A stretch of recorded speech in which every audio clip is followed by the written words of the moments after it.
Hey everybody, how are you? Welcome to the channel. My name is Richard. For those that watch my channel, you will be aware that I have an aviation background, and I was going to release this video on Saturday the 1st of February. However, having considered and gathered more information, I have decided to release it on Sunday morning like I normally do. So what we're going to be talking about today is the two air accidents that have happened over in America, where some information is being embellished or not coming through accurately, and I'm going to try to make you aware of what has happened. Now, today, on the 1st of February, we have had in the news that a Medevac aeroplane has crashed in Philadelphia.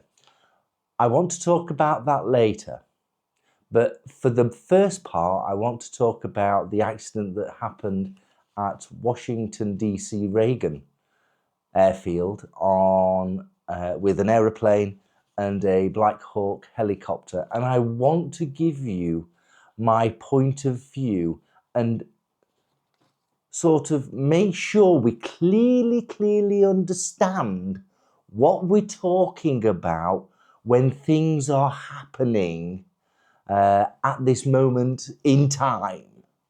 And that's not coming out in the media or on other YouTube channels or even with commercial pilots that are even giving their opinion or military pilots that are giving their opinion.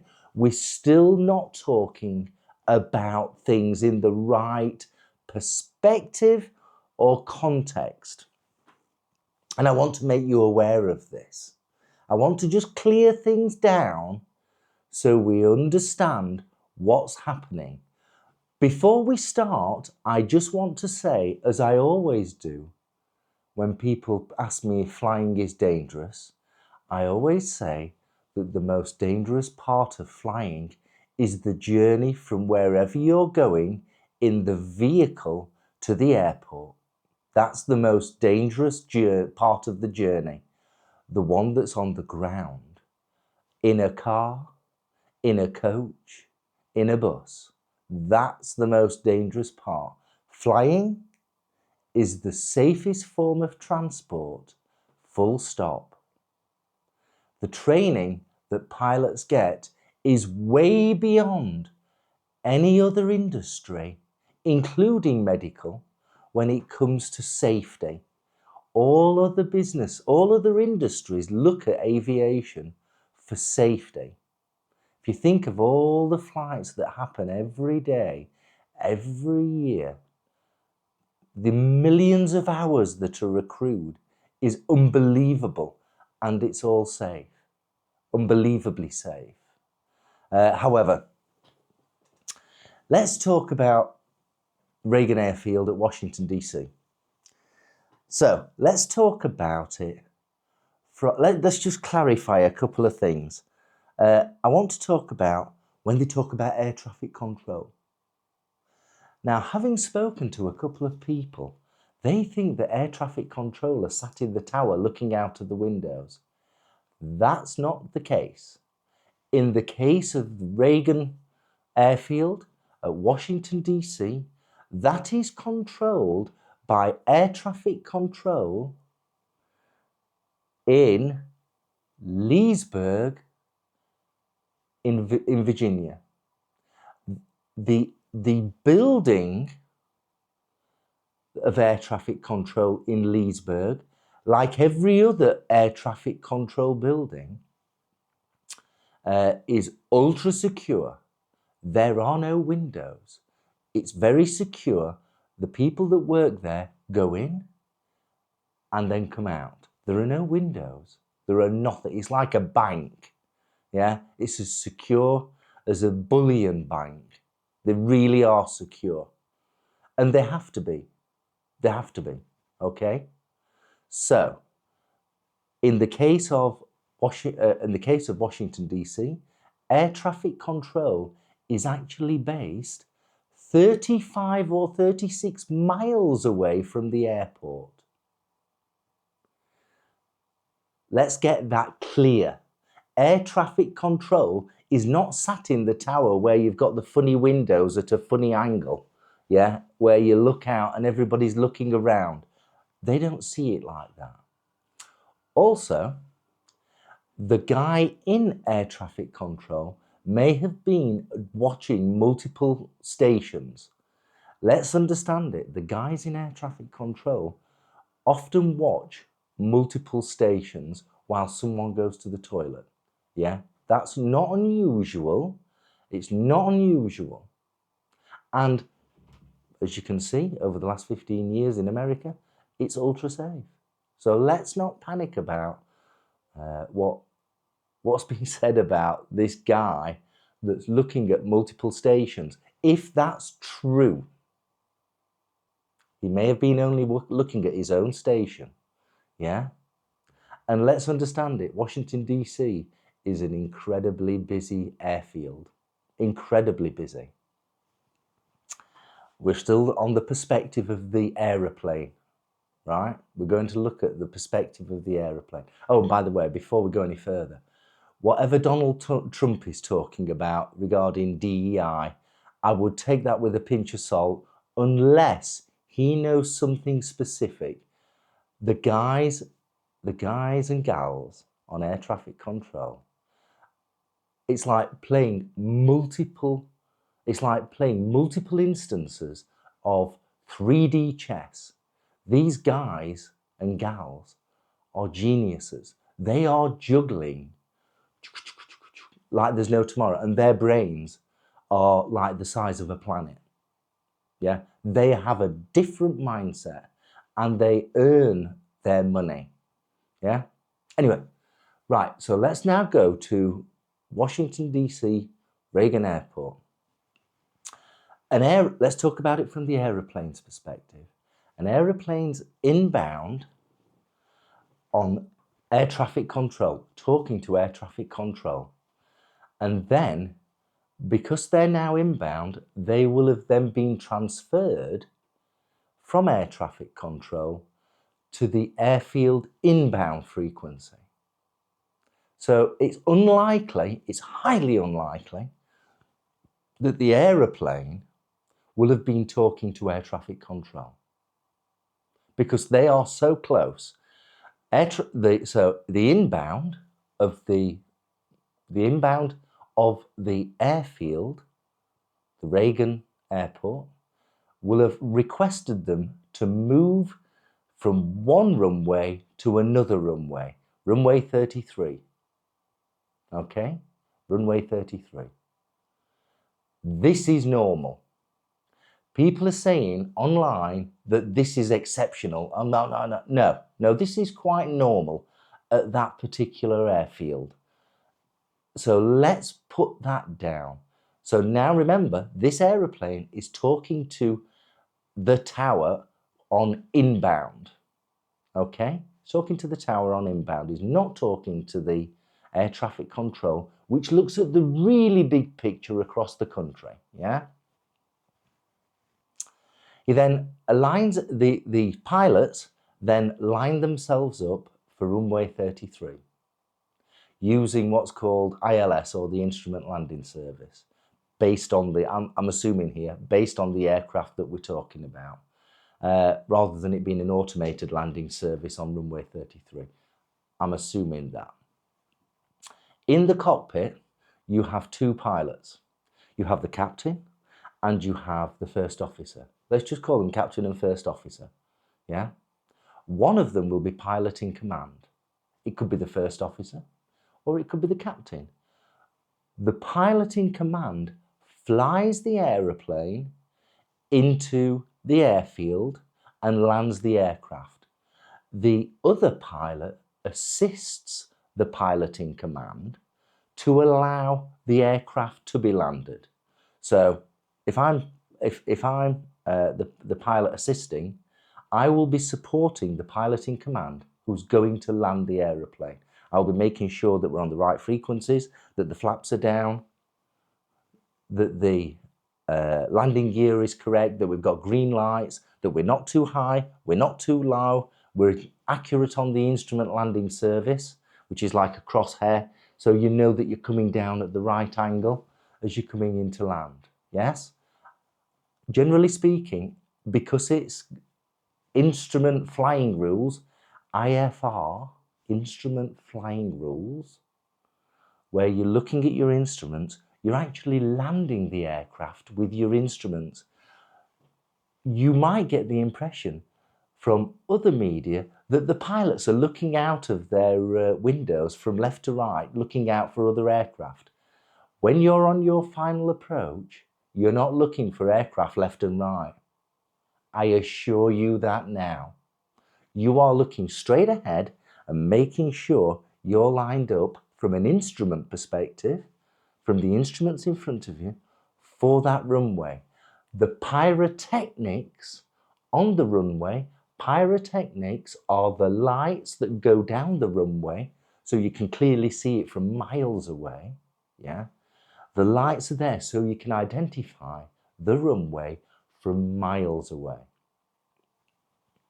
These guys, or gals, are now landing this aircraft using their instrumentation, using the technology from the airfield and in the cockpit of the aircraft, all the radio signals that are coming backwards and forwards, the instrumentation is telling them how their landing or their final approach is going in readiness for landing at that particular runway. The pilots are not looking out of the side windows for any other aircraft. I've never known that before. Never heard that before. Never. You're focused on the instruments and making sure that the aircraft is in a good position to land. You will be talking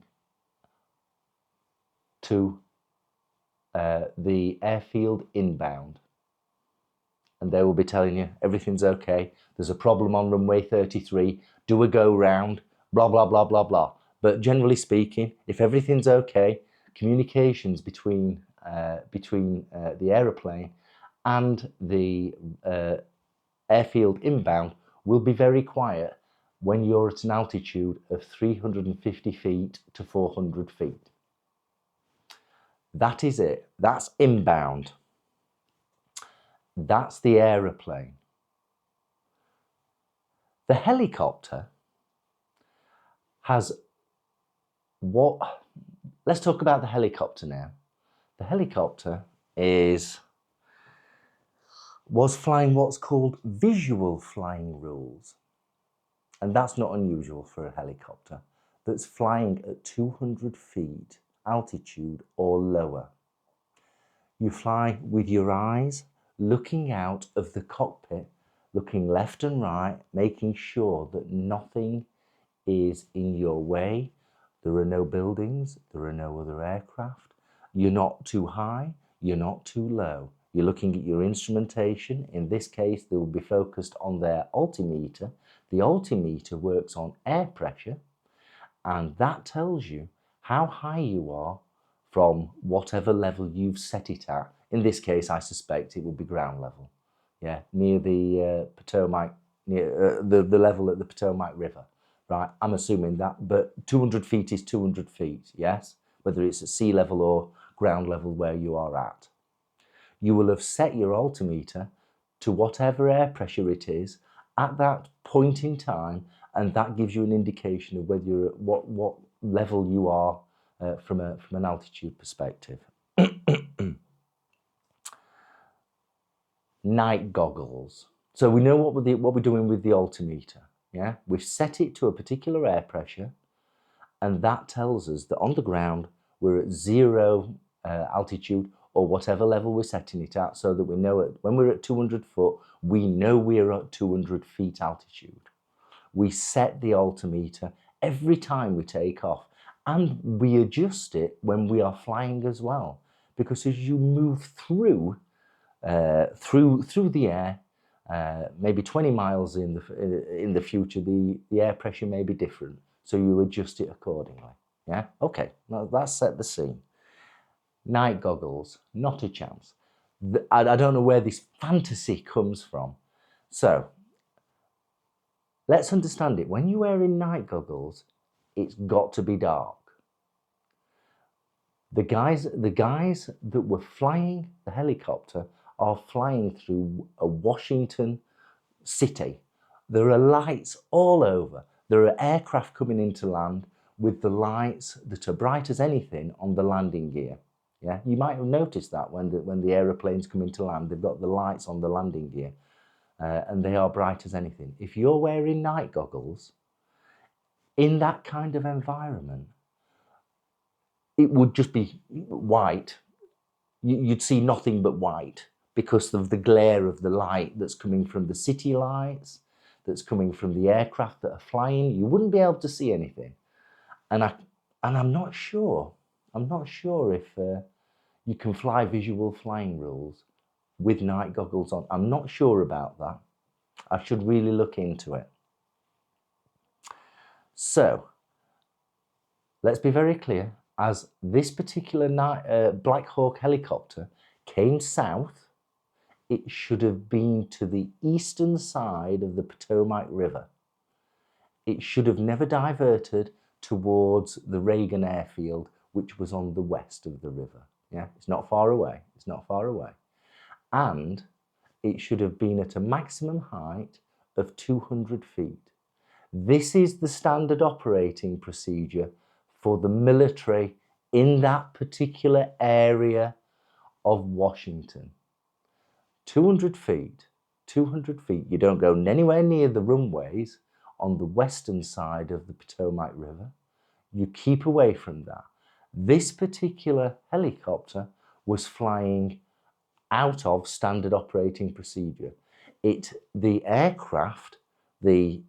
two aircraft collided at what they assume is an altitude of 350 feet to 400 feet. I assume that's accurate. I assume that is accurate, right? The question is, why was the helicopter flying above 200 feet at 350 feet or 400 feet? That shouldn't have been happening. And why did the helicopter not keep to the eastern side of the Potomac River? It kept to the eastern side and then suddenly went west towards the Reagan Airfield. And then there was a collision. Air traffic control will have been talking to the PAT helicopter, the Black Hawk helicopter, although the airfield will have been aware of its presence. Yeah, the airfield won't be inbound or outbound, won't be talking to the military helicopter, the Black Hawk helicopter. Okay, air traffic control will have said to them, do you realize you've got this in you are where you are? Can you see this aircraft? And then the pilot of the helicopter responds by saying, yes, I can see this helicopter. And that's it. The ownership now, yes, I can see this aeroplane. Yeah. Now the ownership goes over to the pilot. So now we understand that the pilot of the helicopter has listened to air traffic control and given the okay that they have seen the other aircraft, whichever aircraft they thought they were seeing. Yes. And and the responsibility now is on the pilot of the helicopter to not go near any other aircraft. Yes. Something went wrong. What that something is that went wrong, we have yet to find out. Something's gone wrong. And virtually everything associated to this, where the focus should be, is with the helicopter, not the aeroplane that was coming to land in runway 33. The aeroplane was following the standard procedure and everything looked reasonably well. And then this helicopter suddenly comes up and the collision occurs. And we all know what the end result is. Very sad situation. Okay, so we've cleared up. Air traffic control isn't down on the ground at the airfield. It's 35, 36 miles away, yeah, over in Virginia, yeah, in a very, very secure building. They are like banks, yeah. They don't let anybody in them. And the people that work there are geniuses. Don't necessarily listen to Donald Trump. Be very careful what he's saying. I'm not sure where he's coming from. Well, I understand where he's coming from, but that doesn't mean to say it's right or wrong. Yeah, let's be very... I don't know what he's saying here. Maybe he knows something, maybe he doesn't. But, you know, to be fair, air traffic control said to the helicopter, there are airplanes in front of you. Can you see them? The helicopter says, yes, I can see them. That's it. Onus is now on the helicopter pilot. Of course, there was an accident and ultimately many people have died. Okay.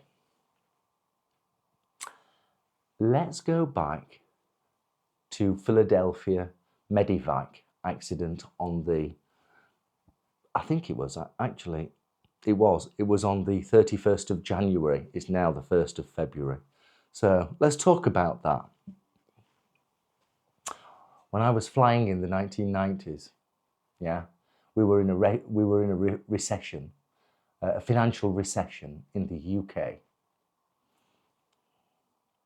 I remember seeing an aircraft land in Lincolnshire at an airfield, and as it landed, obviously something strength-wise with the materials that hold the body together had failed, and the tail section fell off this aircraft. Fortunately, it had just landed and the tail section fell off. Doesn't matter what aircraft it is, it doesn't matter what airfield it is. It was in the early 90s when we were in a bit of a recession. I think it was 1993. What was happening then was aircraft were going in for a service, like we send our cars in for a service, and when we're in a recession and got no money, we don't bother sending our aircraft in for services. That's the first thing that stops. The cars that go in for servicing. That's the first thing that stops when we're a bit tight on money. We either stop using the cars or we stop servicing them, or the motorbikes, in fact. I know that. We've all been there, right? What was happening here is that the aircrafts were going in for servicing, and rather than being serviced, the service supplier, the garage, let's call it, was signing off the work as being done and didn't do the work, and then sent the aircraft out so that they got £4,000 in for the service and hadn't done any work. Because maybe the engineer had been made redundant, and that's how it is. That's how the world works. What does that mean today? Could this Medevac aeroplane have not been serviced correctly? Could it? Could it? Yeah, it could. Because whilst no one's standing up and saying we're in a recession, at the moment, and I'm talking about the Western world as a whole, not just the UK or not just America, I'm talking about the Western world as a whole, right? We are in a bit of a recession. A financial recession where the price of everything is going up, the price of everything is going up, and our wages are only going up a tiny bit. So what you have in context of servicing of aircraft, you have an engineer that's on, let's just say $50,000, just to keep the numbers simple. So let's imagine that the aircraft engineer is on £50,000 a couple of years ago. They've had a 3% pay rise last year, 3% pay rise this year. Yeah, the percentages that are going up are meaningless relative to the cost of everything else going up. Cars are going up, food's going up, gas, electricity, council taxes are going up. Everything's going up beyond the 3% for the year one and 3% for the year two. Everything's going up. So your buying power is falling away. The worth of your daily pay or your monthly pay is going down. You can only buy less. You're not being able to buy more. And subsequently, if you're an aircraft engineer or an aircraft garage, and you're trying to look for another engineer, you're advertising at £50,000 a year, or $50,000 a year, and actually the guys won't move across to your garage because they'll want 70,000. There's no use in moving to the same pay. You need $70,000 a year, or whatever the number is. But you understand the principle. And subsequently, if you can't get engineers, just like in the 1990s, they used to bring aircraft in, say they were serviced, sign them off, take the money from the customer, and then ship the aircraft out. That's how it worked. And I'm not saying it's right, but it happened. And now we're in that same situation where things financially are so stripped away and skew-whiffed. It's just, things are going wrong. So the aircraft, the Medevac aircraft that has come down in Philadelphia may well have not been serviced correctly. It may well have not been serviced correctly. I'm just saying. I might be wrong, may be wrong. I'm happy to hold my hands up on that one. And it's an assumption. Some other people have said they've stalled. Yeah. And another thing with the Medevac in Philadelphia, other channels are talking as if it acts like an ambulance, like an emergency ambulance. Trust me, when a patient gets on an aircraft, and this Medevac flight was going from Philadelphia to Mexico. So it's a fair flight. It's a fair flight, yeah. It's not a 20-minute flight. It was going down into Mexico. That's okay. There's nothing wrong with Mexico. There's nothing wrong with Philadelphia. I'm just putting things into perspective here. When a patient gets on an aeroplane to be shipped to somewhere else, it's not an emergency flight. The pilots are not going, right, let's get going. Let's do it as fast as we can. We've got to get there quickly. It's nothing like that. It's just a normal, controlled, safe flight. There aren't blue flashing lights on this aeroplane. It's not like an ambulance flying down the streets of Manchester. It's not like that. It's just a normal, controlled flight that takes off and goes to its next destination from A to B. Yeah? The patient that's in the Medevac aircraft is stable enough to be able to be put in the aircraft and move to the next part of the journey. If you've got someone that's in emergency care, that needs emergency care, they will stay in the hospital. They have to be stable when they go into an aeroplane to be taken to another place. I'm just giving a perspective here. The aeroplane does not act like an ambulance where it's flashing lights and flying off at 800 knots. Yeah. I hope you found this useful. I hope it's informative. I'm just giving my opinion over the last few days of what's happened. And maybe you've learned something, maybe you've not. Maybe you think, if you've got this far, maybe you think it's absolute rubbish. But it is interesting stuff.